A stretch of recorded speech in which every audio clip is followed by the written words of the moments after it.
ये हम लोगों ने लास्ट क्लास में बॉक्स प्रॉब्लम कर लिया था, जिसमें कि हम लोगों ने क्यूब के हर एक साइड्स या फिर एजेस को हमने एक रेजिस्टेंस की तरह कंसिडर किया था, और उसके बाद फिर हम लोगों ने जो इक्विवेलेंट रेजिस्टेंस था वो इसके क्रॉस निकाला था एक एक करके। तो एज के लॉन्ग निकाला था, तो उसके लिए रेजिस्टेंस हमारा इतना आया था, इक्विवेलेंट रेजिस्टेंस। फिर हम लोगों ने फेस डायगोनल के लिए निकाला था, तो वो रेजिस्टेंस इतना आया था। और बॉडी डायगोनल के लिए निकाला था, तो ये इतना आया था। एक्सरसाइज 2 के अगर तुम क्वेश्चन देखोगे, तो पार्ट 2 में एक क्वेश्चन दे रखा है जिसमें डायरेक्ट क्वेश्चन पूछा गया कि अगर सारे क्यूब के resistance R is equals to 2 ohm है, तो हमारा R इक्विवेलेंट कितना होगा फेस डायगोनल और बॉडी डायगोनल, और साथ ही साथ उसका रेशियो पूछा। ठीक है, तो इस तरह के क्वेश्चंस वगैरह आ सकते हैं जिसको हम लोग डायरेक्ट अगर याद रखें तो हमारे आंसर्स आ जाएंगे। क्लियर है? तो अब हम लोग आगे करते हैं। क्वेश्चन एडवांस वाले में दिया होगा, मेंस वाले में तो आई थिंक नहीं देता है। नेक्स्ट हम लोग पढ़ने जा रहे हैं, डेट इज सेल के कॉम्बिनेशंस, कॉम्बिनेशन ऑफ सेल्स,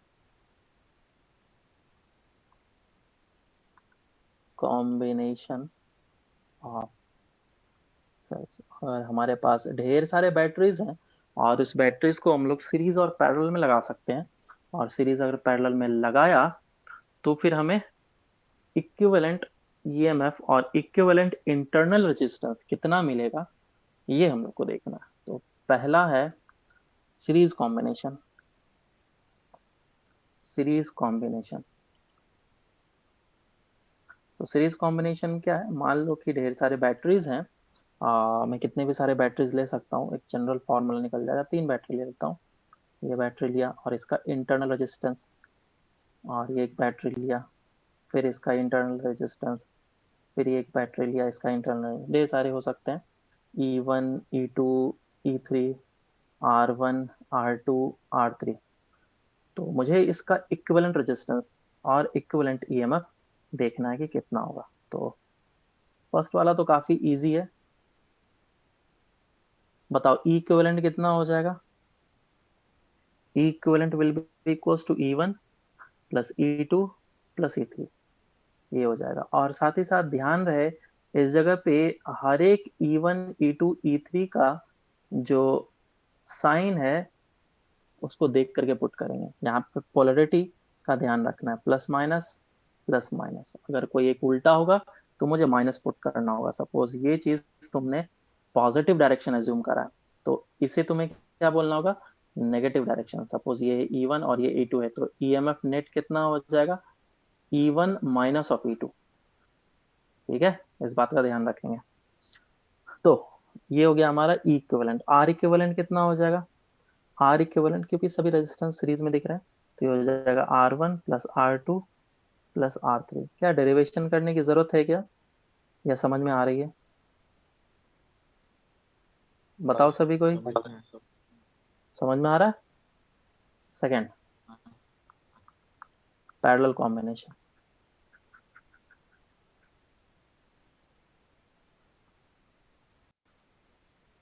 तो पैरेलल कॉम्बिनेशन में ढेर सारे बैटरीज जो हैं वो पैरेलल में लगाए गए हैं। मैं 3 बैटरी को ही पैरेलल में लगा देता हूँ। ज्यादा से ज्यादा तुम चाहो तो बाद में लगा लेना। और ये इस तरीके से पैरेलल में लगा हुआ है, और हमें इक्विवेलेंट ईएमएफ चाहिए। मतलब इन सभी कॉम्बिनेशन ऑफ बैटरी के जगह पे मुझे सिर्फ एक ही बैटरी यूज करना है। तो ई इक्विवेलेंट होगा, और ये आर इक्विवेलेंट मुझे निकालना है। ये कितना होगा? E1, E2, E3, R1, R2, R3। सबसे पहले आर इक्विवेलेंट में बता देता हूँ। आर इक्विवेलेंट का फॉर्मूला, क्योंकि सारे के सारे रेजिस्टेंस पैरेलल में है, तो काइंड ऑफ इसको शॉर्ट ट्रिक में याद रखो कि पैरेलल में जो रेजिस्टेंस होते हैं उसको हम लोग इस तरीके से निकालते हैं। Are equivalent 1/R1 plus 1/R2 plus 1/R3, ये हमारा फॉर्मूला हो गया। अब ई इक्विवेलेंट का फॉर्मूला क्या होगा? तो अगर इधर से ई इक्विवेलेंट का फॉर्मूला देखेंगे तो ई इक्विवेलेंट का फॉर्मूला ये आएगा, that E equivalent will be equals to E1 by R1 plus E2 by R2 plus E3 by R3 divided by 1 by R1 plus 1 by R2 plus 1 by R3, जिसको हम लोग इस तरीके से लिखते हैं, summation of E I R I upon summation of 1 by are आई। समझ में आया क्या?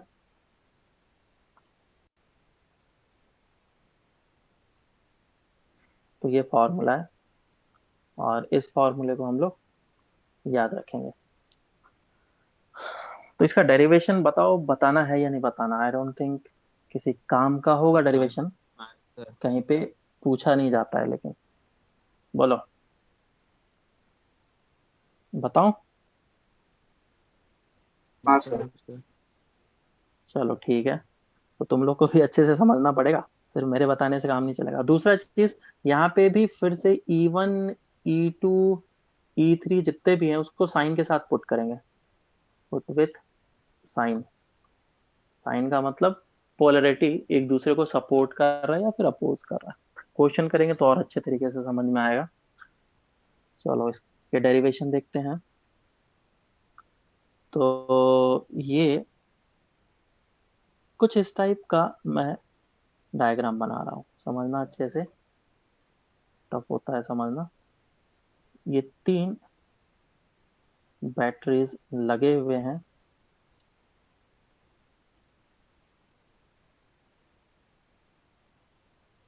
ऐसे करके, और मैंने एक रेजिस्टेंस कैपिटल आर का लगा दिया। इसको अगर मुझे इक्विवेलेंट में कन्वर्ट करना हो तो ये कुछ ऐसा दिखेगा, कैपिटल आर और एक इक्विवेलेंट रेजिस्टेंस और एक इक्विवेलेंट ईएमएफ। सही है क्या? और ये हो जाएगा तुम्हारा हाँ R1 E1 E2 R2 E3 R3। अब दूसरा चीज करंट की बातें करते हैं। तो इसमें करंट कितना फ्लो करेगा? I, है ना? और इसमें करंट कितना फ्लो करेगा? I1 I2 I3। मेरा I1 I2 एंड I3, और सभी का समेशन होकर के इसमें कितना हो जाएगा? I। तो पहले अगर मैं इसमें लूप लॉ लगाऊंगा इस वाले में इस तरीके से, तो मुझे क्या इक्वेशन मिलेगा? क्या इक्वेशन मिलेगा बताओ?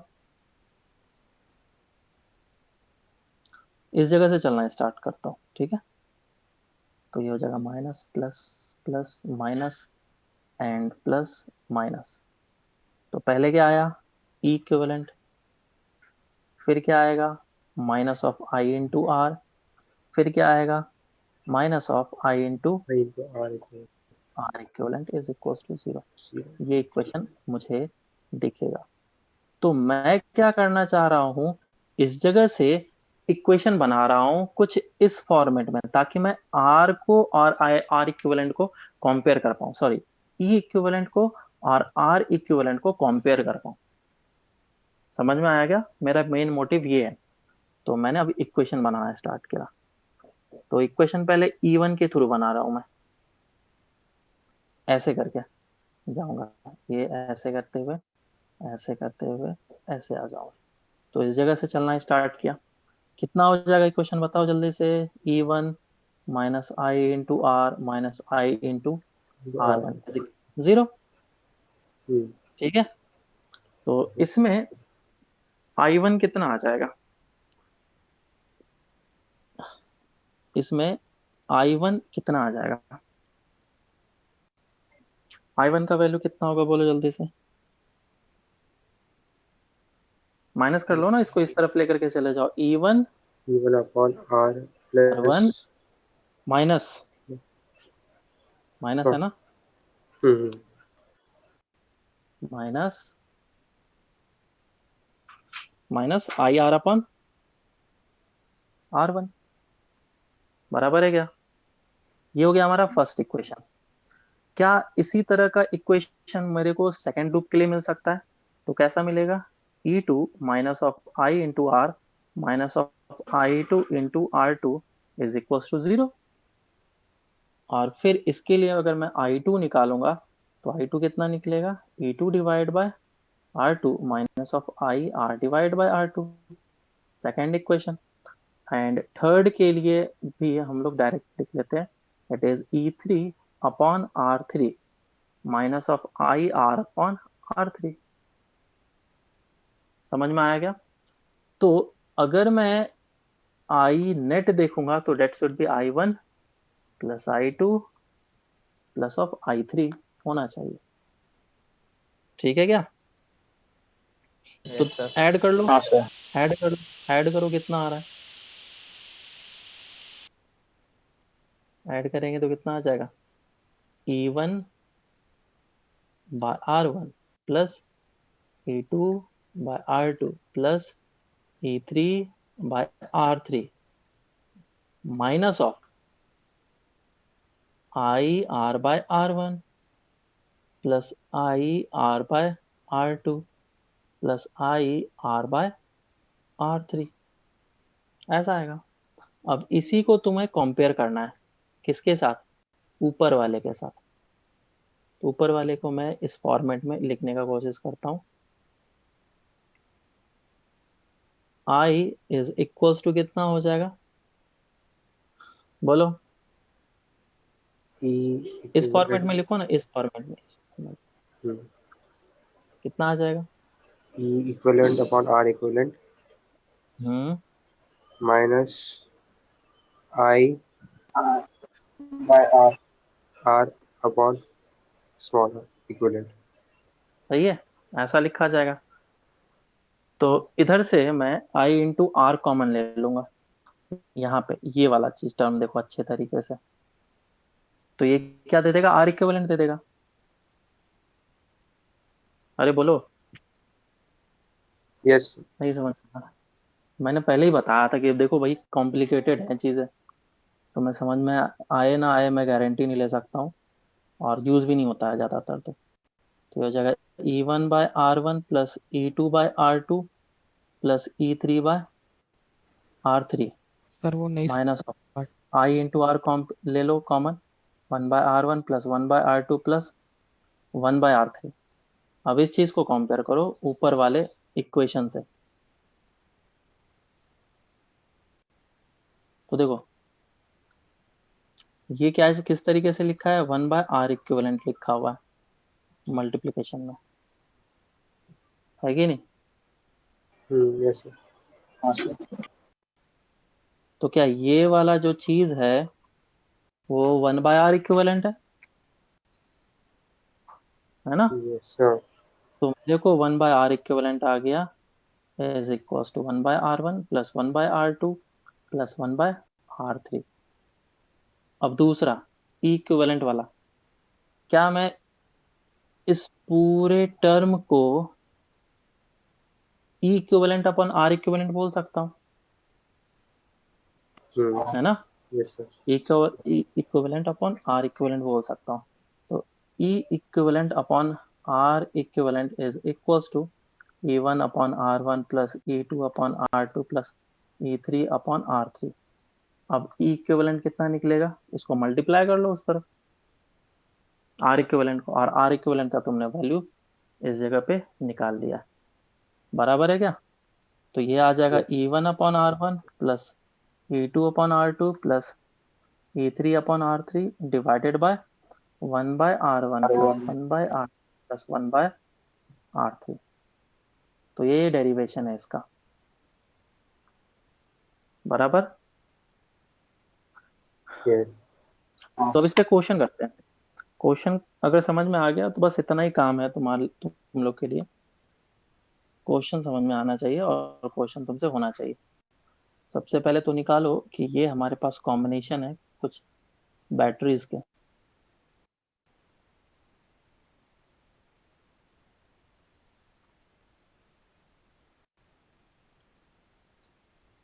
All cells are identical.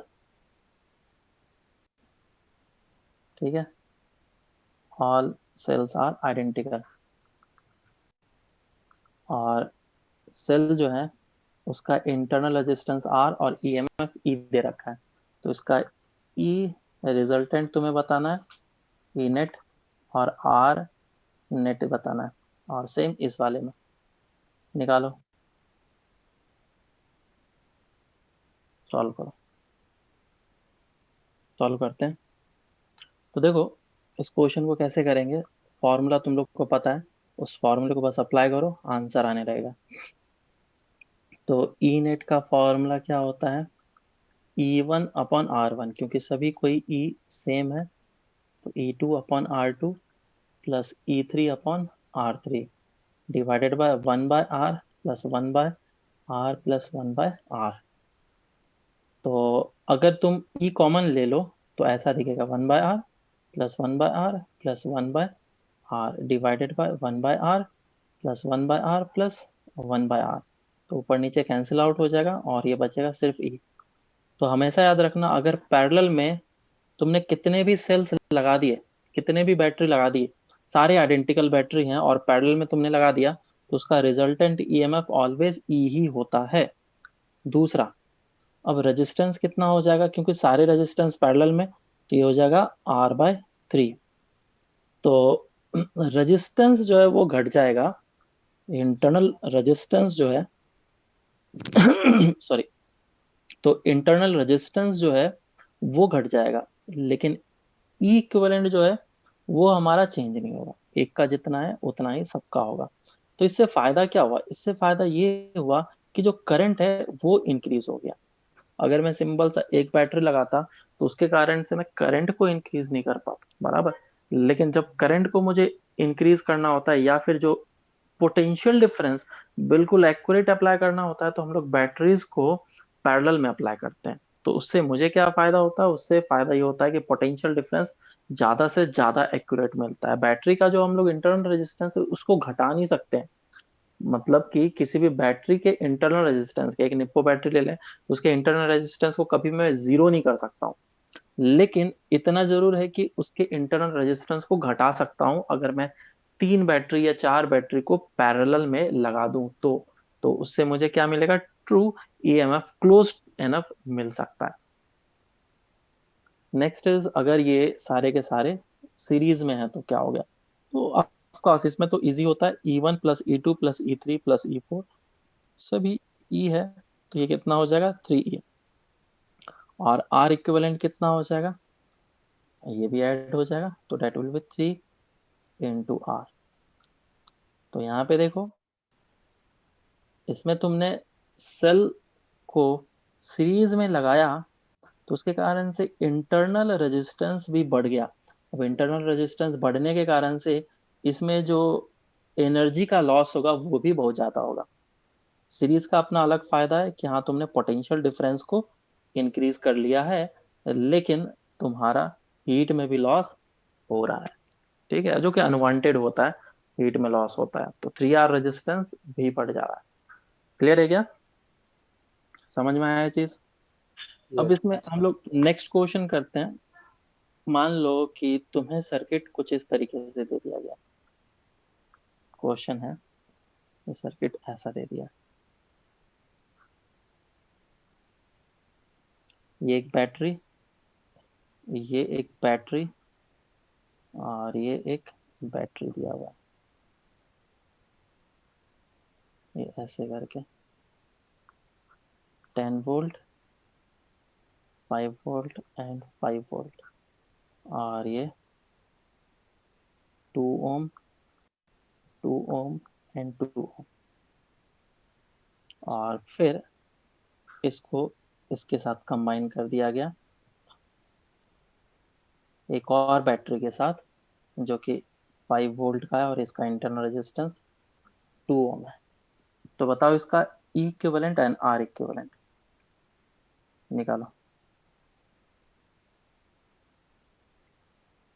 तो अब अगर इसमें देखें तो हमारा ई इक्विवेलेंट निकालने के लिए सबसे पहले इधर का इक्विवेलेंट निकालना पड़ेगा, ये वाला, है ना। तो इसका कितना आ जाएगा, 5/2 + 5/2 - of 10/2, और फिर 1/2 प्लस 1/2 प्लस 1/2, तो ये कितना हो जाएगा 5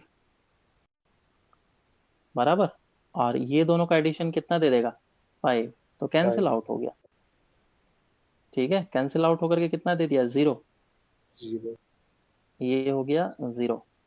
तो इसका मतलब जो बैटरी है उसका बैटरी का पोटेंशियल डिफरेंस 0 हो रहा है इक्विवेलेंट, और आर इक्विवेलेंट कितना हो जाएगा, R equivalent will be equals to 2/3। हाँ ठीक है, ये आ गया। तो ये एक बैटरी ऐसे, सॉरी रेजिस्टेंस ऐसा, और ये रेजिस्टेंस ऐसा, और ये ऐसा 5, ये 2 और ये 2/3। तो ई इक्विवेलेंट आ जाएगा 5, और आर इक्विवेलेंट कितना आ जाएगा, ये दोनों सीरीज में 2 एंड 2/3, तो 2 प्लस 2/3 कितना आ जाएगा 8/3। 8/3। ठीक है, ये आंसर आएगा। तो इस तरह के ढेरों क्वेश्चन बन सकते हैं, और उस पे तुम्हें करंट भी निकालने के लिए दिया जा सकता है। तो बेसिकली अगर तुम्हें ये चीज निकालना आ गया तो फिर आंसर आराम से तुमसे आ जाएगा। नेक्स्ट हम लोग स्टार्ट करते हैं, डेट इज गैल्वेनोमीटर। ठीक है, और गैल्वेनोमीटर जो है मतलब एक इलेक्ट्रिकल कंपोनेंट है, करंट इलेक्ट्रिसिटी का हम लोग बोल सकते हैं इंस्ट्रूमेंट पार्ट है, जिसमें कि हम लोग स्टार्ट करेंगे गैल्वेनोमीटर, और उसमें फिर हम लोग देखेंगे कि आमीटर और वोल्ट मीटर किस तरीके से बनता है, और फिर वो इलेक्ट्रिकल सर्किट में किस तरीके से यूज होता है। तो उन सभी चीज को हम लोग देखने जा रहे हैं। तो ये हम लोग का काफी इंपॉर्टेंट पार्ट आने वाला है, और क्योंकि ये इंस्ट्रूमेंट वाला पार्ट है तो इसमें क्वेश्चंस भी जेई में काफी अच्छे तरीके से पूछे जाते हैं। ठीक है, तो इसको काफी अच्छे तरीके से तुम्हें देखना होगा, लाइटली तो बिल्कुल नहीं लेना। तो गैल्वेनोमीटर जो है, ये कंस्ट्रक्शन में अगर तुम्हें अभी बताऊं, गैल्वेनोमीटर,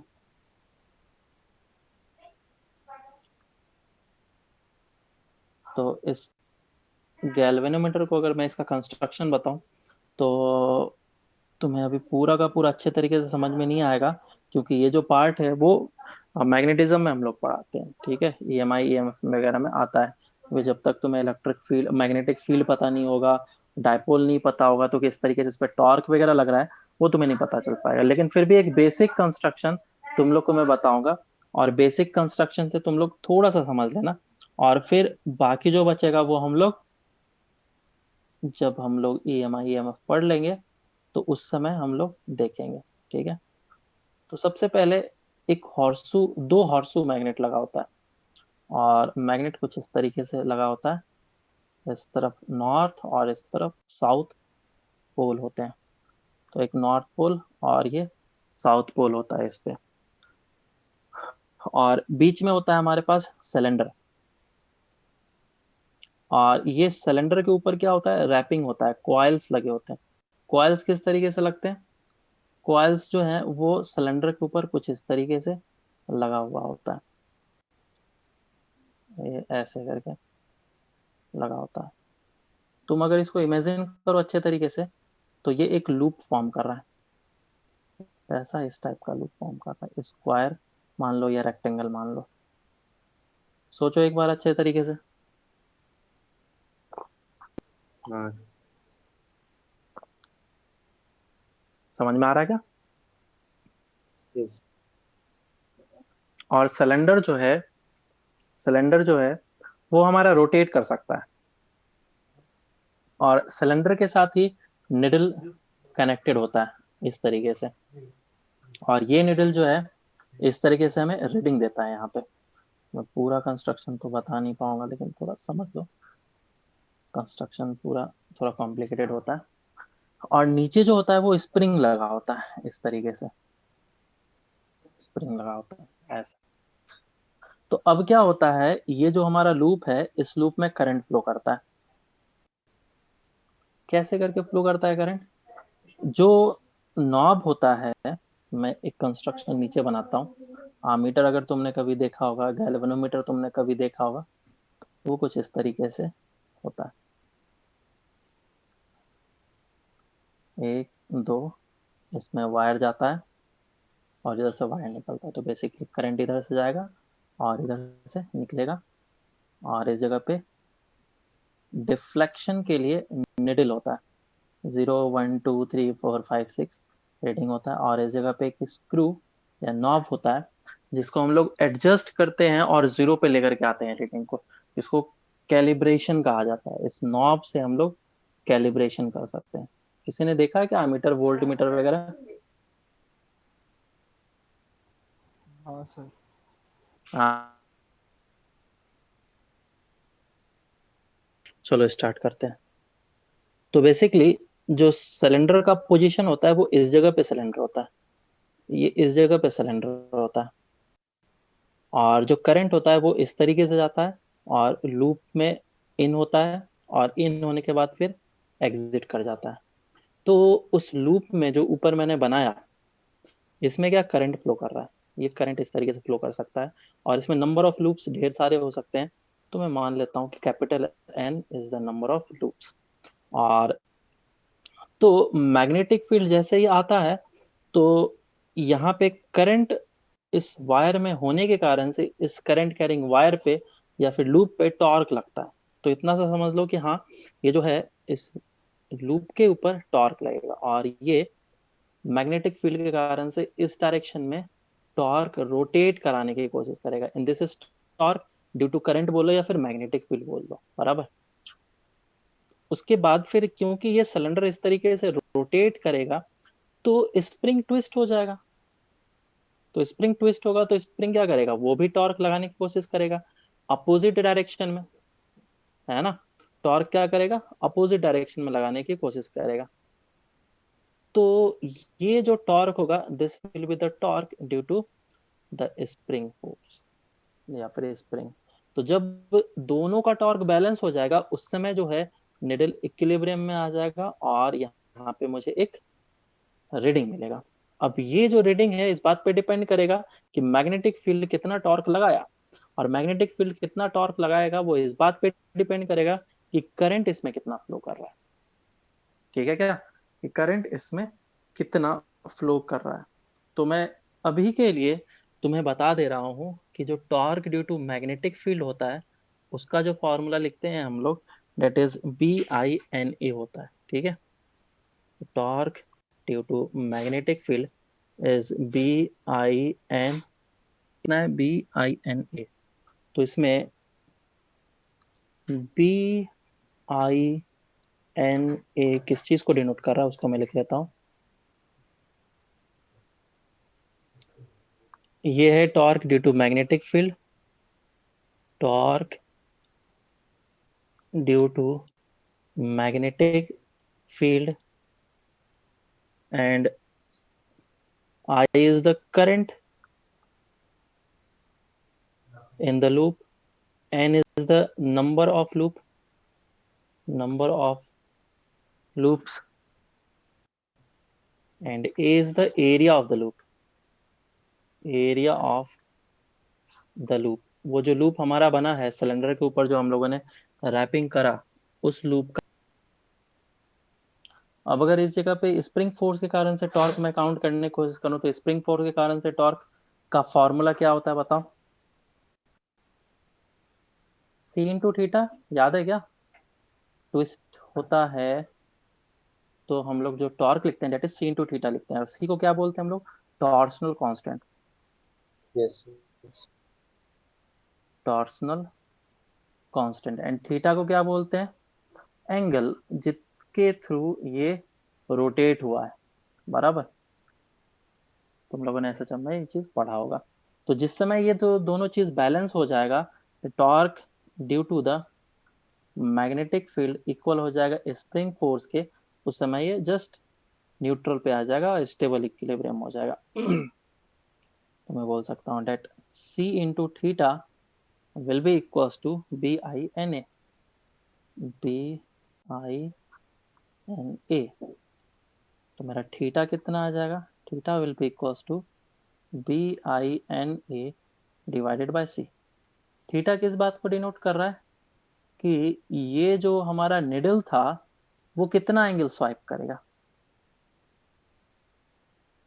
ये जो हमारा निडल था ये कितना एंगल रोटेट करेगा, क्योंकि ड्रम अगर रोटेट करे थीटा एंगल, तो हमारा जो निडल है वो भी तो थीटा एंगल रोटेट करेगा, क्योंकि वो उसके साथ फिक्स्ड है। बात समझ में आ रही है क्या? यस। है ना? तो वो उसके साथ रोटेट करेगा, तो वो भी उसी के साथ फिक्स्ड है, तो जितना एंगल वो रोटेट करेगा ड्रम, उतना ही एंगल तुम्हारा निडल रोटेट करेगा। और इस तरीके से हमें पता चल जाएगा कि हाँ, कितना डिफ्लेक्शन हुआ। ये चीज थीटा हमें डिफ्लेक्शन को बता देगा। समझ में आया क्या? इसमें कोई प्रॉब्लम? दूसरा चीज आता है करंट सेंसिटिविटी। दूसरा इसमें चीज हम लोग लिखते हैं करंट सेंसिटिविटी। तो करंट सेंसिटिविटी क्या है? नाम से तुम्हें पता चल रहा होगा कि करंट के सेंसिटिविटी को मेजर करने के लिए एक हम लोगों ने चीजें डिफाइन कर दी, जिसको हम लोग करंट सेंसिटिविटी बोलते हैं। तो होना यूं चाहिए कि अगर मैं 1 एम्पियर का करंट फ्लो कराऊं और निडल जो डेविएट कर रहा है, ध्यान से सुनना, अगर मैंने 1 एम्पियर का एक्स्ट्रा करंट फ्लो कराया, तो निडल जो है वो सिर्फ 15 डिग्री डेविएट किया। और अगर मैं 0.3 एम्पियर करंट फ्लो कराया, तो जो निडल है वो फिर से 15 डिग्री रोटेट किया। तो ये था पहला वाला गैल्वेनोमीटर, और ये था दूसरा वाला गैल्वेनोमीटर। तो बताओ सबसे ज्यादा सेंसिटिव कौन सा है? कौन है sensitive?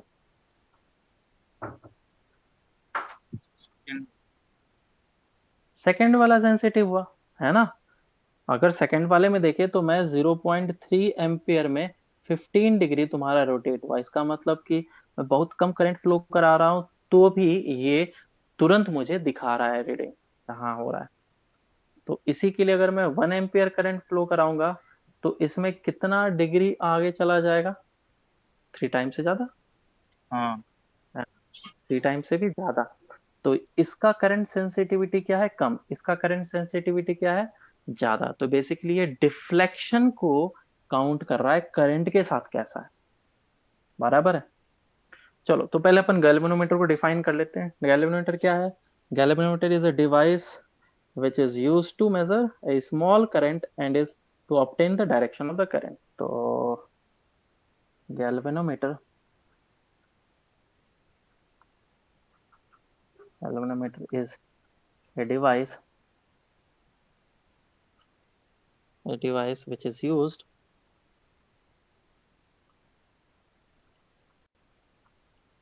to measure a small current। बहुत इंपॉर्टेंट बात, स्मॉल करंट को मेजर करने के लिए यूज किया जाता है। हम लोग इससे बहुत ज्यादा बड़ा करंट को मेजर नहीं कर सकते हैं। It is use to measure a small current and and to obtain the direction of current. क्या होता है ना, गैल्वेनोमीटर में जो निडल होता है वो बिल्कुल बीच में होता है। अगर गैल्वेनोमीटर इस तरफ डिफ्लेक्शन देता है, तो इसका मतलब करंट इस डायरेक्शन में फ्लो कर रहा है, और गैल्वेनोमीटर में डिफ्लेक्शन इस तरफ जाता है, तो करंट इस तरफ फ्लो कर रहा है। तो इससे मुझे पता चलता है कि करंट का डायरेक्शन क्या है। तो ये भी एक इंपॉर्टेंट चीज है गैल्वेनोमीटर में। ये भी हमें पता चलता है। क्यों? क्योंकि यार देखो, टॉर्क जो है वो कभी क्लॉकवाइज में हो सकता है या फिर एंटी क्लॉकवाइज में हो सकता है। वो डिपेंड करता है कि लूप में करंट किस तरीके से फ्लो कर रहा है। बराबर? तो जिस तरीके से टॉर्क लगेगा, सपोज क्लॉकवाइज में, तो तुम्हारा एक डायरेक्शन में फ्लो बता देगा। अगर एंटी क्लॉकवाइज हुआ तो दूसरे डायरेक्शन में फ्लो बता देगा। अब जो लूप है उसका कुछ ना कुछ रेजिस्टेंस हो सकता है। गैल्वेनोमीटर को हम लोग कुछ इस तरीके से डिनोट करते हैं। दिस इज गैल्वेनोमीटर, ये इस तरीके से। और ये गैल्वेनोमीटर है तो इसका एक इंटरनल रेजिस्टेंस भी होगा। और इंटरनल रेजिस्टेंस को हम लोग या तो आर जी से डिनोट करते हैं, किसी जगह पे जी से डिनोट करते हैं, किसी जगह पे आर जी से, इस तरीके से डिनोट किया जाता है। This is internal resistance of the galvanometer,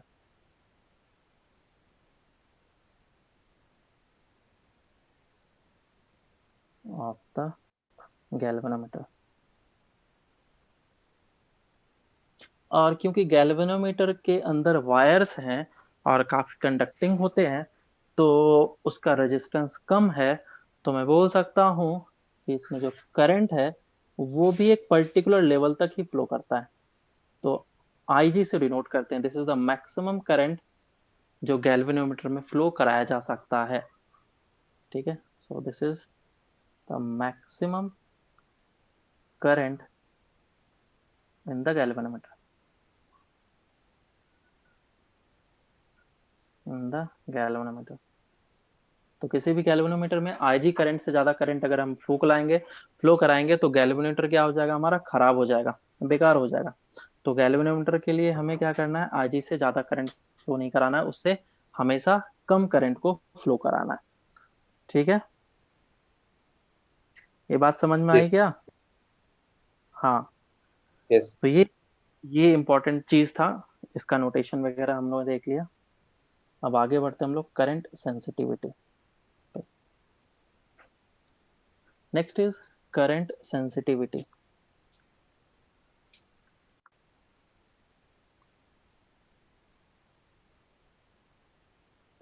तो करंट सेंसिटिविटी क्या हो जाएगा, करंट सेंसिटिविटी का फॉर्मूला जैसे मैंने बताया, ये हो जाएगा थीटा डिवाइडेड बाय आई, कि वो कितना एंगल डेविएट कर रहा है पर यूनिट करंट, बराबर। तो अगर मैं ऊपर से इसके वैल्यूज को पुट कर लूं तो करंट सेंसिटिविटी कितना हो जाएगा, थीटा का वैल्यू था एन BINA, ना BINA डिवाइडेड बाय C था, और डिवाइडेड बाय आई भी हो गया, आई कैंसिल आउट हो जाएगा, तो क्या बन जाएगा BNA डिवाइडेड बाय C। तो this is current sensitivity.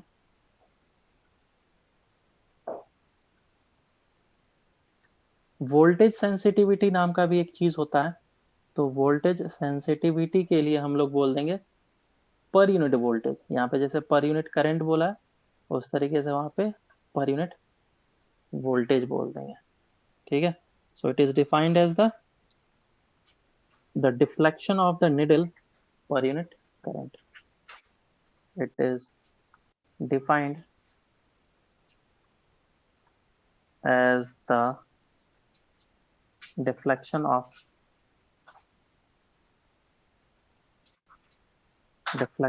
needle per unit current। Same way में यहाँ पे हम लोग वोल्टेज सेंसिटिविटी भी बता सकते हैं, that is per unit voltage हो जाएगा और कुछ नहीं। चलो अब हम लोग आगे बढ़ते हैं। तो ये गैल्वेनोमीटर हमारा जो सर बना, वोल्टेज का क्या आपने बोला? पर यूनिट वोल्टेज, जैसे यहाँ पे पर यूनिट करंट लिखा है ना, तो पर यूनिट तो वैसे वोल्टेज, वोल्टेज। हाँ वही चीज।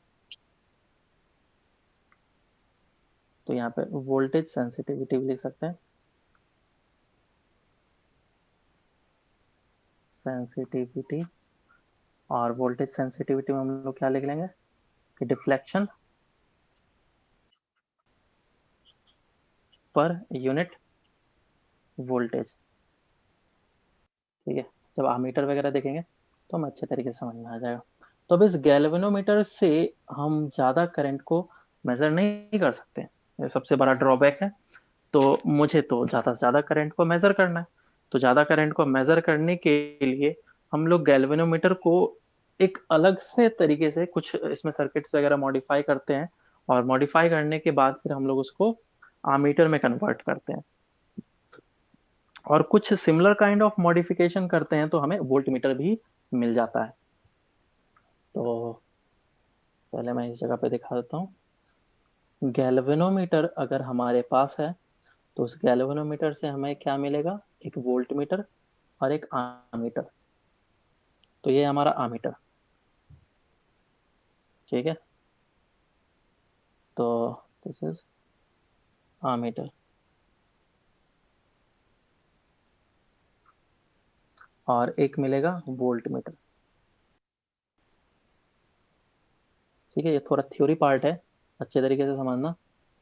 अब आमीटर को जो है किस तरीके से कनेक्ट करते हैं, और वोल्ट मीटर को किस तरीके से कनेक्ट करते हैं, और इसका कैसा मतलब सर्किट होता है उसे देख लेते हैं। इसे सर्किट में, अमीटर को सर्किट में सीरीज में डालते हैं, connected in series, connected in series. और इसे किस तरीके से कनेक्ट करें, कनेक्टेड इन पैरेलल।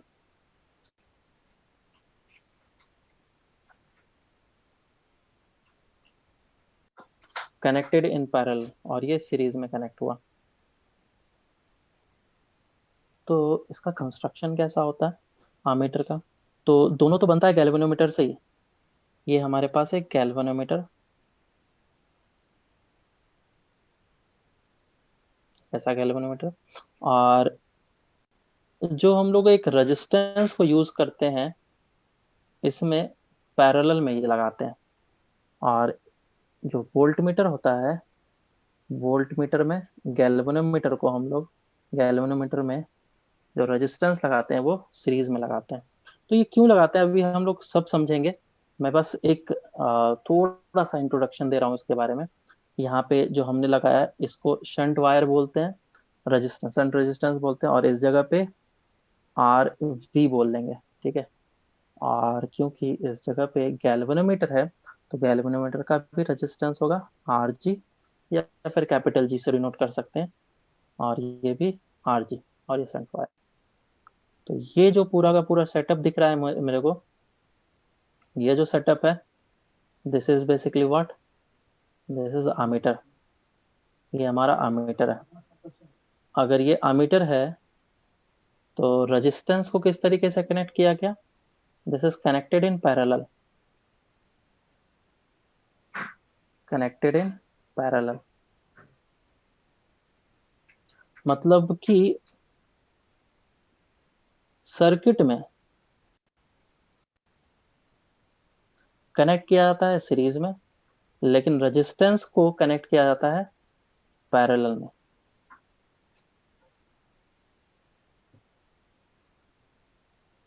ठीक है, सेम वे में यहाँ पे देखे, तो ये पूरा का पूरा एक सेटअप है वोल्ट मीटर का। जब सर्किट की बात करेंगे, सर्किट की बात करेंगे तो पैरेलल में कनेक्ट हुआ है, लेकिन जब रेजिस्टेंस की बात करेंगे तो सीरीज में कनेक्ट हुआ है। उल्टा, यहाँ पे देखो सीरीज में, पैरेलल में, यहाँ पे पैरेलल में, सीरीज। तो इस तरीके से तुम याद रखना। अब हम लोग स्टार्ट करते हैं अमीटर।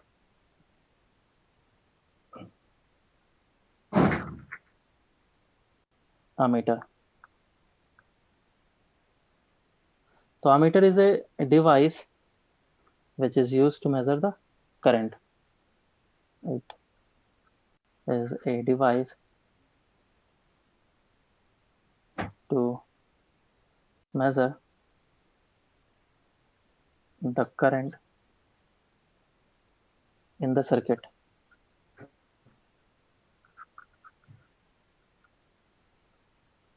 It is connected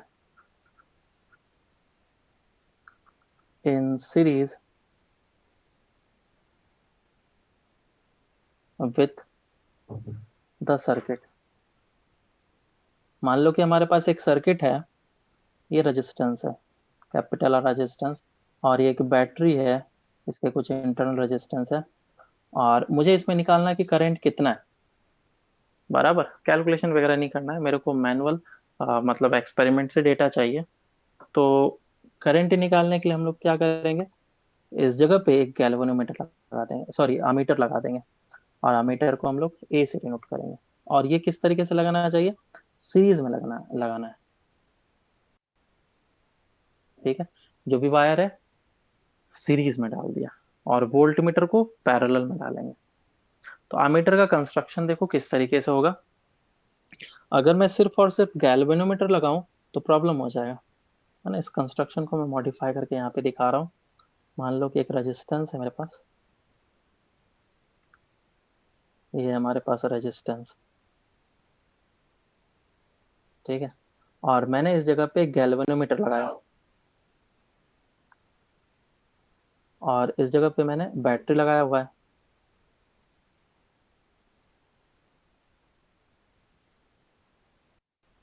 इस जगह पे बैटरी लगाया हुआ है।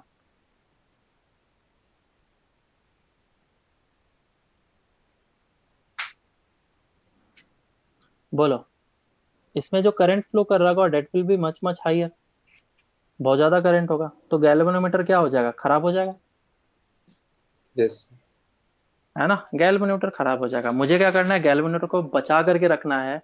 तो ऐसा क्या करे गैल्वेनोमीटर हमारा बच जाए, लेकिन वहीं पे पोजीशन पे होना चाहिए गैल्वेनोमीटर। कंस्ट्रक्शन दूसरा इसी, रेजिस्टेंस पैरेलल में। हाँ एक दूसरा रेजिस्टेंस लगा दो पैरेलल में, एक दूसरा रेजिस्टेंस लगा दो पैरेलल में। ठीक है, मैंने लगा दिया। और इस रेजिस्टेंस को मैं बोल रहा हूँ कि कुछ एक रेजिस्टेंस है,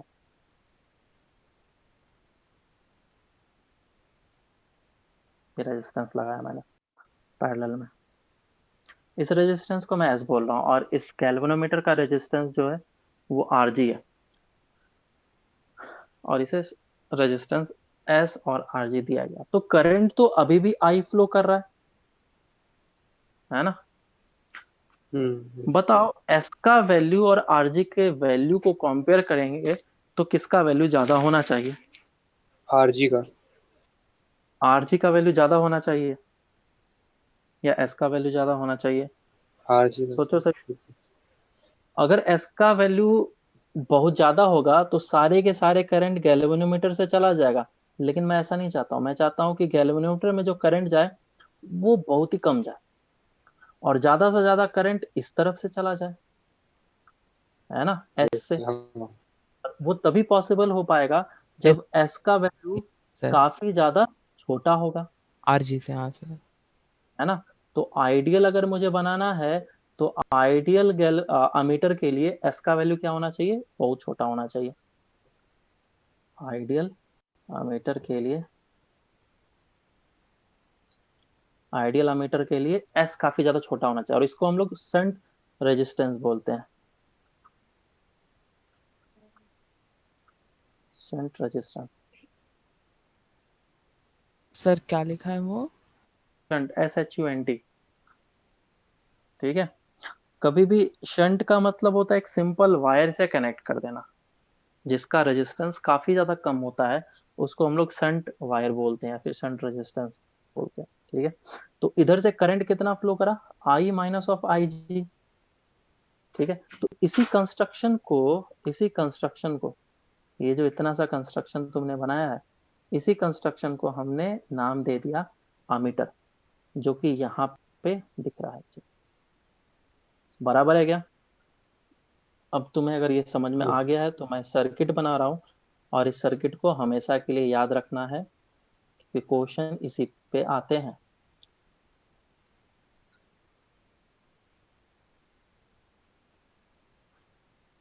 ये है हमारा maximum current in the circuit, ये है हमारा I G, maximum current in the galvanometer. Galvanometer का resistance R G, shunt wire का रेजिस्टेंस एस, और इससे करंट कितना आ जाएगा, आई माइनस ऑफ आई जी। क्या मैं बोल सकता हूँ, पॉइंट ए और पॉइंट बी के अक्रॉस जो पोटेंशियल डिफरेंस होगा वो सेम होगा, चाहे एस से बोलो चाहे आर जी से बोलो। तो एस के थ्रू पोटेंशियल डिफरेंस कितना हो जाएगा, I minus of I G into S, that is equals to I G into R. This is the important equation, और इसी इक्वेशन को तुम्हें याद रखना है, और सारे क्वेश्चन इस पे आएंगे।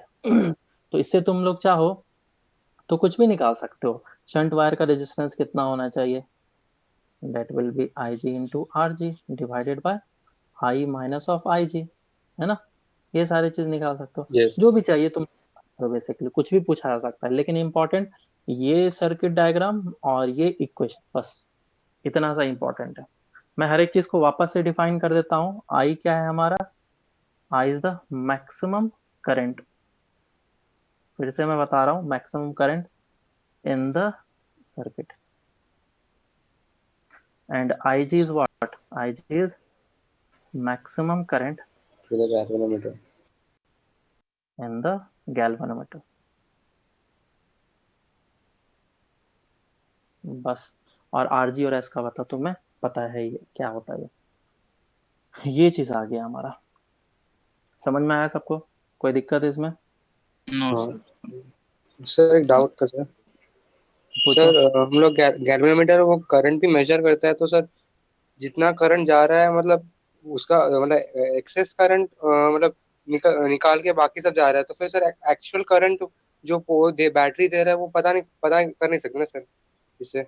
अब देखो गैल्वेनोमीटर हम लोग जनरली जो है क्वेश्चन के लिए आइडियल एज्यूम करते हैं। समझ में आ रहा है? क्या एज्यूम हम्म। करते हैं? आइडियल। मतलब कि जो सर्किट में करंट है वही रीडिंग तुम्हें गैल्वेनोमीटर देगा। लेकिन रियल लाइफ में हमें पता है कि गैल्वेनोमीटर का भी कुछ रेजिस्टेंस होगा, बराबर, जिसके कारण हाँ। से सर्किट में करंट हो जाएगा कम और रीडिंग मुझे कुछ और मिलेगा। तो वो हम लोग एरर में भी काउंट करते हैं और उस एरर को भी इंक्लूड किया जाता है गैल्वेनोमीटर में। खैर वो अनदर चीज हो जाएगा, डिफरेंट थिंग हो जाएगा। क्वेश्चन ऐसा तुमसे नहीं पूछा जाएगा। वो बता देगा आइडियल है या नहीं है। अगर आइडियल होगा तो कुछ नहीं बोलेगा, और आइडियल नहीं है तो मेंशन करेगा। क्लियर है? Okay yes. तो इस पे पहले क्वेश्चंस वगैरह कर लेते हैं, तो मैं एक बार अच्छे से समझ में आ जाए, फिर हम लोग वोल्ट मीटर देखेंगे। तो क्वेश्चन पूछा गया है,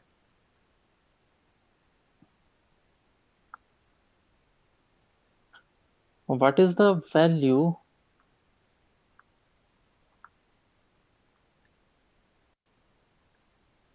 of shunt wire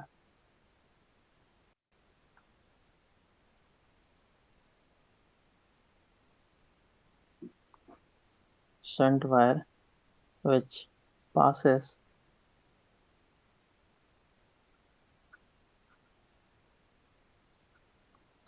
10% of main current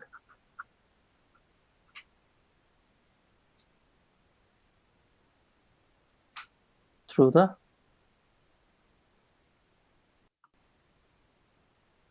galvanometer।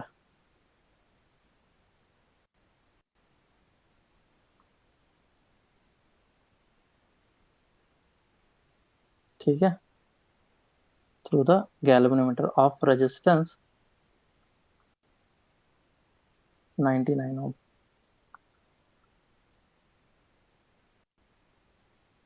Solve करके बता। ओके, देखो अब क्वेश्चन को समझते हैं। क्वेश्चन में बोल रखा है कि मुझे सर्किट में गैल्वेनोमीटर के थ्रू करंट जो चाहिए वो मेन करंट का कितना होना चाहिए? 1/10।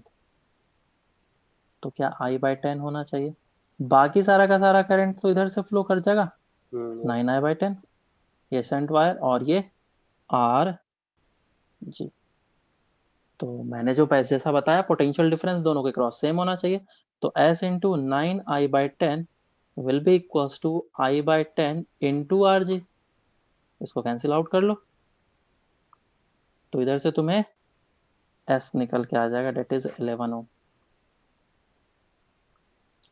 समझ में आया क्या? सिंपल क्वेश्चन था। यस। ठीक है, चलो नेक्स्ट क्वेश्चन।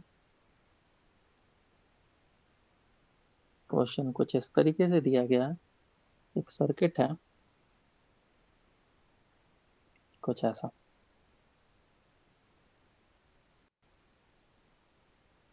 और इस जगह पे लगाया गया अमीटर, और एक बैटरी को यूज किया गया है 20 वोल्ट का, और इस जगह पे रेजिस्टेंस जो है वो 18 ओम है। और जो अमीटर बनाया गया है वो अमीटर कुछ इस तरीके से है। जस्ट एक बताने के लिए मैं बता रहा हूँ, ठीक है? जनरली ऐसा होता नहीं है। मान लो कि इसमें एस का वैल्यू दे रखा है, डेट इज 4 ओम, एंड इसमें आर जी का वैल्यू दे रखा है 4 ओम। कंस्ट्रक्शन ऐसा दिया है। तो क्वेश्चन पूछा गया, find the percentage error in the reading. Find the percentage error in the reading. Solve करते हैं अब इसको। इसमें मैं दो सर्किट बना रहा हूँ, एक जब अमीटर था और एक जब अमीटर नहीं था। तो एक अमीटर नहीं है, तो इसमें करंट कितना फ्लो करेगा? I will be 20 divide by 18। और जब अमीटर होगा तो उस समय करंट कितना फ्लो करेगा? वो तुम्हें दिख रहा होगा क्योंकि ये अमीटर का अपना रेजिस्टेंस है खुद का, विच इज 2 ओम, बराबर। और ये 20 वोल्ट, तो इसमें कितना करंट आ जाएगा, I dash, I dash will be equals to 20 divided by 20, which is 1 ampere. समझ में आया क्या? Yes sir. है ना? तो अब मुझे क्या निकालना पड़ेगा, परसेंटेज एरर। तो परसेंटेज एरर क्या हो जाएगा, percentage error will be equals to ये original current minus actual current divided by original,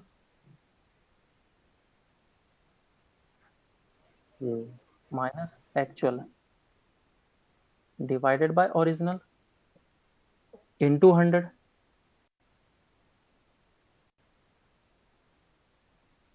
ऐसा। तो ओरिजिनल करंट कितना है हमारा, 20/18, इतना होना चाहिए था, लेकिन एक्चुअल में है कितना, 1 डिवाइडेड बाय 20/18 इंटू 100। तो अब इसको कैलकुलेट कर लेंगे तो हमारा परसेंटेज एरर आ जाएगा। समझ में आया क्या? यस। तो ये आंसर कितना दे देगा तुम्हारा, लगभग अगर कैलकुलेट करें तो हो जाएगा 2/18 10 divide by 20 divide by 18 into 100, तो ये हो जाएगा 10%। समझ में आएगा? तो 10% का एरर है इसमें। अब क्योंकि पता है कि 10% का एरर है तो मैं 10% उसमें आमीटर में एक्स्ट्रा डाल दूंगा। अब तो ऐसा होता है कि कैलिब्रेशन वगैरह किया जाता है और उस मतलब जो भी एरर है उसको मिनिमाइज करने के लिए भी एक्स्ट्रा रीडिंग वहां पे ऑलरेडी इंक्लूड कर दिया जाता है, जिसके कारण से हमें एरर नहीं मिलता है। चलो अब नेक्स्ट करते हैं, डेट इज वोल्ट मीटर, और इसके एक और क्वेश्चन हम लोग लास्ट में करेंगे। तो वोल्ट मीटर,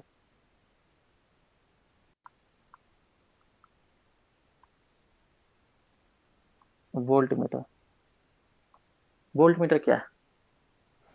तो volt meter is basically device which is used to measure, it is a device which is used to measure potential difference across any load और जो भी है, लोड हो सकता है या फिर सोर्स हो सकता है। ठीक है, या तो सोर्स होगा या तो लोड होगा, तो दोनों में से कोई भी चीज हो, उसके क्रॉस ये पोटेंशियल डिफरेंस तुम्हें निकाल करके दे देगा। बराबर है क्या? तो याद रखना ये पोटेंशियल डिफरेंस देता है। और फिर से वही बात, क्योंकि ये वोल्ट मीटर है तो वोल्ट मीटर में एक प्रॉब्लम ये हो सकता है कि आइडियल ना हो। अगर आइडियल नहीं होगा तो फिर से मुझे रीडिंग में एरर मिलेगा, जैसे कि हमारा आमीटर में मिल रहा था। बराबर है। अब इसका कंस्ट्रक्शन की बात करते हैं कि कंस्ट्रक्शन में जो वोल्ट मीटर होता है उसे हम लोग पैरेलल में लगाते हैं। तो volt meter is connected in parallel with the load. मान लो कि मेरे पास एक सर्किट है ऐसा, रेजिस्टेंस और एक और रेजिस्टेंस, और इस जगह पे एक बैटरी लगाया, और मुझे इस R1 रेजिस्टेंस के क्रॉस पोटेंशियल डिफरेंस देखना है कितना आ रहा है, डायरेक्ट रीडिंग लेना है मुझे। तो डायरेक्ट रीडिंग लेने के लिए हम लोग क्या करेंगे, वोल्ट मीटर को अप्लाई करेंगे यहाँ पे इसके क्रॉस, वोल्ट मीटर को लगाएंगे इसके क्रॉस। तो ये वोल्ट मीटर लगा दिया मैंने, और वोल्ट मीटर में मुझे रीडिंग मिल जाएगा कि हाँ कितना पोटेंशियल डिफरेंस है। अब इस वोल्ट मीटर का कंस्ट्रक्शन देखते हैं कि वो आमीटर से ही कैसे बना है। तो इस सर्किट को मैं वापस से बनाऊंगा। तो ये R1 रेजिस्टेंस, ये R2 रेजिस्टेंस, और ये बैटरी, ठीक है। और मैंने लगाया इस जगह पे एक गैल्वेनोमीटर,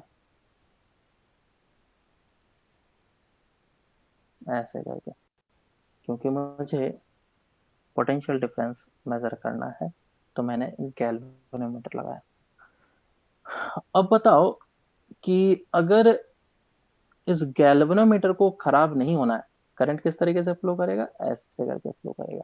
अब इस गैल्वेनोमीटर को खराब नहीं होना है, तो क्या इसमें जो करंट है, गैल्वेनोमीटर के थ्रू करंट आईजी से ज्यादा ना जाए, है कि नहीं? Yes sir. आईजी से ज्यादा नहीं जाना चाहिए। तो रेजिस्टेंस R1 को तो कंट्रोल नहीं किया जा सकता है, क्योंकि R1 हमारा वेरिएबल है। जो भी सिस्टम में जाएंगे, जो भी सर्किट में जाएंगे, R1 कभी होगा 100 ओम, कभी 1 ओम होगा, कभी 0.5 ओम होगा, कुछ भी वेरी कर सकता है। तो R1 को मैं कंट्रोल नहीं कर सकता हूँ, लेकिन गैल्वेनोमीटर के इंस्ट्रूमेंट पार्ट में मैं रेजिस्टेंस को कंट्रोल जरूर कर सकता हूँ, बराबर।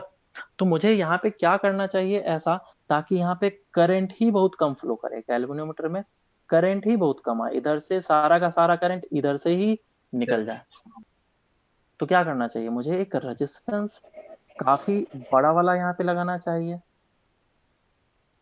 बराबर है क्या? और ये यस सर। रेजिस्टेंस काफी ज्यादा होना चाहिए। क्यों ज्यादा होना चाहिए?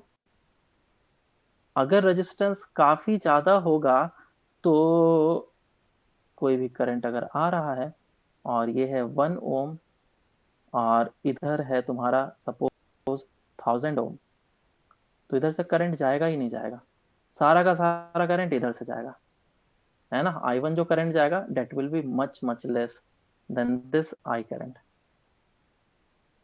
समझ में आया क्या? तो ये रीजन है कि हम लोग जो रेजिस्टेंस रखते हैं उसको काफी ज्यादा रखते हैं। तो ये जो हमारा कंस्ट्रक्शन बना ना इस जगह पे, इतना सा ये जो कंस्ट्रक्शन दिख रहा है, ये कंस्ट्रक्शन, इसी कंस्ट्रक्शन को हम लोग वोल्ट मीटर बोलते हैं। अब इस वोल्ट मीटर को मैं इस जगह पे बना देता हूँ, और हम लोग समझेंगे चीजों को अच्छे तरीके से। तो मैंने यहाँ पे वोल्ट मीटर बनाया, एक रेजिस्टेंस, जिसको मैं रेजिस्टेंस ऑफ वोल्ट मीटर बोल रहा हूँ, और इस जगह पे गैल्वेनोमीटर, जो कि रेजिस्टेंस ऑफ गैल्वेनोमीटर होगा। और इससे जो करंट फ्लो कर रहा है, वो आईजी करंट ही फ्लो कर रहा है। अब नीचे जो रेजिस्टेंस मैंने लगाया था, वो R1 रेजिस्टेंस था। समझना अच्छे तरीके से, क्या इसको इस तरीके से कनेक्ट कर दिया गया था, है ना। अब अगर मैं एक पॉइंट लू A और एक पॉइंट लू यहाँ पे B, तो क्या इसके लिए भी एक पॉइंट होगा A और इसके लिए भी पॉइंट होगा B, है ना। यस। तो इसके क्रॉस जो पोटेंशियल डिफरेंस होगा, वही पोटेंशियल डिफरेंस क्या इसके क्रॉस होगा, सेम पोटेंशियल डिफरेंस। यस तो सर। पोटेंशियल डिफरेंस मैं बोल सकता हूँ, जो रीडिंग मुझे मिला, that V is equals to, क्योंकि तुम्हारा इससे जो करंट गया है वो IG ही गया है, तो मैं बोलूंगा IG into RV plus of RG। अब वापस से मैं इन सभी चीजों को डिफाइन कर दे रहा हूँ, बता दे रहा हूँ। ये V क्या है? V को हम लोग लेंगे, P is the potential difference of the galvanometer. Generally maximum लिया जाता है, क्योंकि क्वेश्चन में रीडिंग हमेशा मैक्सिमम चाहिए होता है, तो V को हम लोग मैक्सिमम यूज करते हैं। तो पोटेंशियल डिफरेंस ऑफ द गैल वोल्ट मीटर, और या फिर जो लोड है, उस लोड के क्रॉस जो पोटेंशियल डिफरेंस होगा, वो चीज IG इज द मैक्सिमम। अब क्योंकि करंट इन द गैल्वेनोमीटर, क्योंकि यहाँ पे अगर मैं मैक्सिमम बोलूंगा, तो करंट को भी मुझे मैक्सिमम लेना पड़ेगा। ध्यान से समझना, हम लोग हमेशा मैक्सिमम की बातें करते हैं क्वेश्चन में। ज्यादा डेप्थ में समझाऊंगा तो फिर तुम्हारे दिमाग से पल्ले नहीं पड़ेंगे, तो इसीलिए ज्यादा डेप्थ में नहीं जाएंगे। RV is the resistance of the galvano sorry voltmeter, which is extra added, extra में एडेड किया, ये टोटल नहीं है। And RG is the resistance of the galvanometer, जो कि हम लोग जानते ही हैं। तो इस इक्वेशन को तुम्हें हमेशा के लिए याद रखना है, और इस सर्किट डायग्राम को याद रखना है। अगर तुम्हें याद है, तो क्वेश्चन तुमसे आराम से बन सकता है। क्लियर है क्या? तो यहाँ पे लोड है, ये चीज क्या है? लोड। This is load. और लोड के अक्रॉस भी पोटेंशियल डिफरेंस उतना ही होगा जितना गैल्वेनो वोल्ट मीटर के अक्रॉस है। और लोड के अक्रॉस कितना हो जाएगा अगर देखें तो this V will be equals to I minus of IG into R1, है ना? तो यहाँ से ये वाला चीज और ये वाला चीज इक्वल हो सकता है। खैर वो क्वेश्चन पे डिपेंड करेगा कि मुझे इक्वल करना है या नहीं करना। अब इस पे क्वेश्चन करते हैं। क्वेश्चन कुछ इस तरीके से दिया गया है that a galvanometer has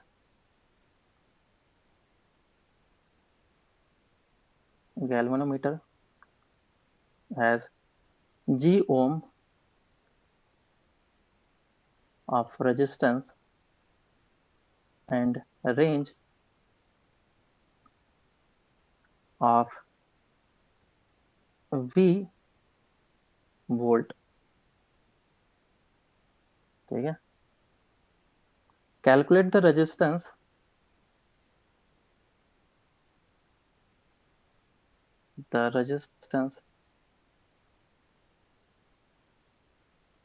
to be used in series with it to extend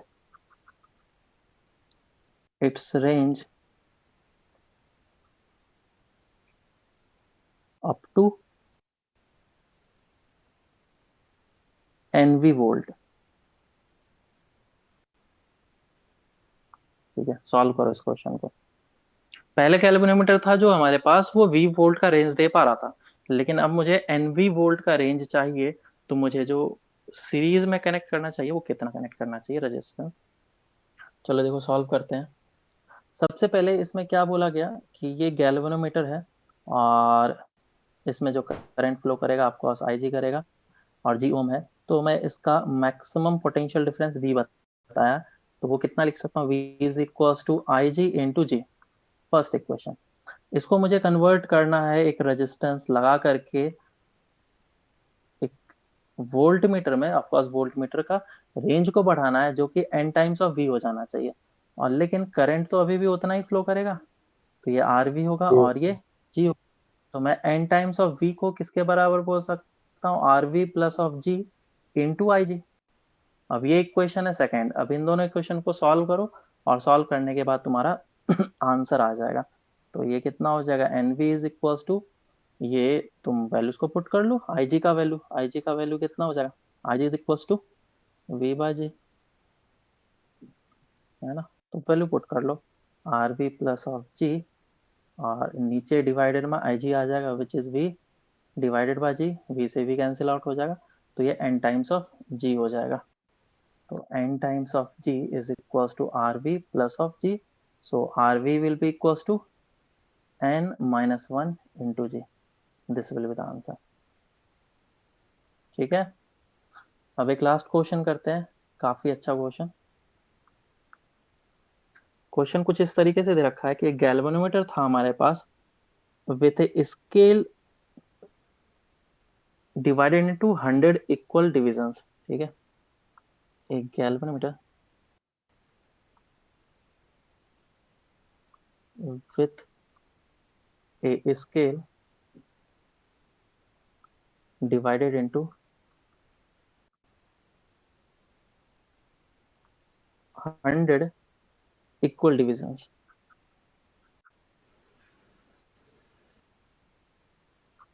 ये 100 इक्वल डिवीजन का क्या मतलब हो गया?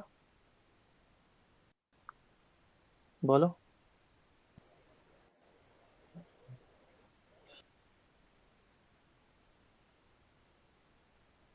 मतलब कि 1 2 3 4 5 6 7 है ना, वो 100 तक गया हुआ है, 100 डिवीजन तक गया हुआ है।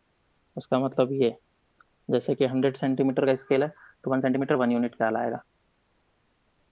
तो उसका करंट सेंसिटिविटी दिया गया है, that current sensitivity of 10 division पर मिली एम्पियर। समझना अच्छे से, जब 10 डिवीजन होता है, 10 डिवीजन का डिफ्लेक्शन होता है, तो रीडिंग कितना बताता है, 1 मिली एम्पियर। ये करंट सेंसिटिविटी यहाँ पे दिया गया है, ठीक है। एंड वोल्टेज सेंसिटिविटी दिया हुआ है, एंड वोल्टेज सेंसिटिविटी वो जो दिया गया है, that is given 2 division per millivolt, 2 division per millivolt, ठीक है। तो व्हाट एडाप्टेशन या फिर what resistances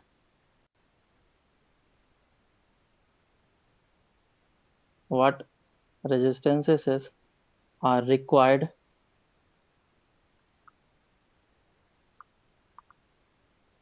to convert it into first for full scale deflection की बात कर रहा है, for full scale deflection जो होना चाहिए वो हमें मिलना चाहिए 5 एम्पियर का, reading of 5 ampere of 5 ampere. और दूसरा जो मिलना चाहिए मुझे वो मान लो रीडिंग ऑफ 10 वोल्ट का मिलना चाहिए मुझे। चलो सॉल्व करो इस क्वेश्चन को, काफी अच्छा क्वेश्चन है, जिसका अंडरस्टैंडिंग काफी अच्छे तरीके से हो गया होगा उसी को समझ में आएगा। करंट सेंसिटिविटी जैसा तुम्हें दिख रहा है वैसा कुछ नहीं है कि 10 डिवीजन पर मिली एम्पियर दिया गया है तो करंट सेंसिटिविटी सर आपने फॉर्मूला में बताया, मैं क्या समझू। ये सिंपल सा चीज है, कुछ नहीं है। देखो ये इस तरीके से दिया गया है, 100 डिवीजन है तो 1 2 3 4 5 6 अप टू 100 तक। तो 10 डिवीजन में 1 मिली एम्पियर काउंट होता है, तो जब 100 पे पहुंचेगा तो कितना मिली एम्पियर हो जाएगा, बोलो। 100 डिवीजन डिवाइडेड बाय 10 डिवीजन पर मिली एम्पियर, तो डिवीजन डिवीजन कैंसिल आउट हो गया, तो 10 मिली एम्पियर। तो बेसिकली फुल स्केल डिफ्लेक्शन में मुझे 10 मिली एम्पियर मिल रहा है। This means this is IG, maximum current in the galvanometer. ये हमारा क्या, उसी तरीके से मैं रीडिंग निकाल सकता हूँ मैक्सिमम पोटेंशियल डिफरेंस कितना हो जाएगा, है ना। मैक्सिमम पोटेंशियल डिफरेंस कितना हो जाएगा बोलो फुल स्केल डिफ्लेक्शन के लिए। चलो सॉल्व कर लो तुम एक बार, फिर मैं बताता हूँ। आधा तो मैं, चलो सॉल्व कर लेते हैं। सर तो मैक्सिमम वाला 50 है क्या? IG तो ठीक हमने है। निकाल लिया 10 मिली एम्पियर, ठीक है। This is the maximum current in the galvanometer. दूसरा वोल्टेज निकाल लेते हैं, तो maximum voltage in the galvanometer कितना हो जाएगा, 2 डिवीजन पर मिली वोल्ट है, तो 100 डिवीजन है डिवाइडेड बाय 2 डिवीजन पर मिली वोल्ट। ये भी डिवीजन कैंसिल आउट, कितना हो जाएगा 50 मिली वोल्ट, है ना। ये निकल गया। ठीक है। अब गैल्वेनोमीटर का मैं कंस्ट्रक्शन नीचे बना रहा हूँ। ये हमारे पास एक गैल्वेनोमीटर है जिसके across potential difference 50 milli volt हो सकता है और करंट कितना हो सकता है 10 मिली एम्पियर। तो V is equal to IR लगा लो, उससे मुझे गैल्वेनोमीटर का रेजिस्टेंस पता चल जाएगा, that is V by I। V कितना 50 मिली वोल्ट और करंट कितना 10 मिली एम्पियर, मिली मिली कैंसिल आउट, और ये हो जाएगा 5 ओम। तो गैल्वेनोमीटर का रेजिस्टेंस जो दे रखा है 5 ओम दे रखा है। अब मुझे इसको किस में कन्वर्ट करना है, 5 ampere, full scale deflection 5 ampere का होना चाहिए। तो मेरे पास अब नया कंस्ट्रक्शन कुछ ऐसा दिखेगा। शंट वायर लगाया मैंने, और इसमें जो करंट जाना चाहिए वो अभी भी उतना ही जाना चाहिए, लेकिन इधर से जो करंट होगा वो कितना का होना चाहिए 5 एम्पियर का। और IG में कितना करंट जाना चाहिए हमारा, ऊपर देखा IG कितना लिखा है, ये 10 milli ampere, 10 milli ampere which is 10⁻³ ampere. तो पोटेंशियल डिफरेंस फिर से ए और बी के क्रॉस क्या होना चाहिए, सेम, ये शंट वायर है ना। तो मैं बोलूंगा इसमें करंट कितना गया, 5 माइनस ऑफ ये कितना है 0.01 है ना, देखो जरा सा। यस हाँ 0.0 तो 5 minus 0.01 into S is equals to R G के क्रॉस जी इंटू आई जी, सही है क्या। तो जी इंटू आई जी क्या हो जाएगा तुम्हारा, बेसिकली मिली वोल्ट हो जाएगा, विच इज 50 इंटू 10⁻³ और 5 में से अगर 0.01 जाएगा तो काफी छोटा वैल्यू माइनस कर रहा हूं, तो उसको मैं नेग्लेक्ट भी कर सकता हूँ। किसी किसी क्वेश्चन में नेग्लेक्ट नहीं करते हैं, अगर नेग्लेक्ट नहीं किया जाएगा तो उसको मैं ऐसा लिखूंगा, ठीक है। तो s का वैल्यू कितना आ जाएगा, 50 into 10⁻³ divided by 4.99 which is approximately is equal to, उसको 5 ले लो तो कितना हो जाएगा 10 इंटू 10⁻³ ओम। सही है क्या, समझ में आया सबको। वही हो सर। हाँ आया था किसी का।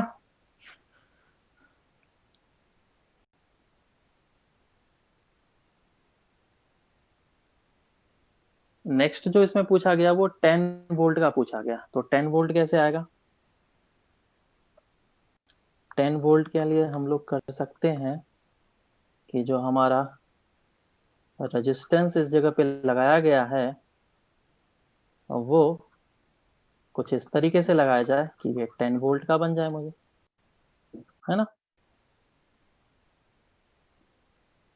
तो अब वापस से हम लोग ये आर वी कनेक्ट करा और ये जी, तो I G into R V plus of G that should be equals to 10। Clear है क्या, बातें समझ में आ रही है क्या। यस सर है ना। तो आई हाँ जी का सर। वैल्यू पुट कर लो, आई जी का वैल्यू तुम्हें कितना दे रखा है, दैट इज 10 मिली एम्पियर था ना, 10 इंटू 10⁻⁻, 0.01। हाँ। और आर वी जी का value 5, R is equals to 10। तो अब इस इक्वेशन को सॉल्व कर लो और आर वी निकाल लो कितना होगा। तो इस तरीके से हम लोग क्वेश्चन को करेंगे, समझ में आया क्या। यस सर हाँ बाकी नेक्स्ट क्लास में हम लोग करते हैं, और जो हम लोगों ने सॉल्व करने के लिए क्वेश्चंस वगैरह दिया गया है वो कर लेना है, मैं तुम ग्रुप में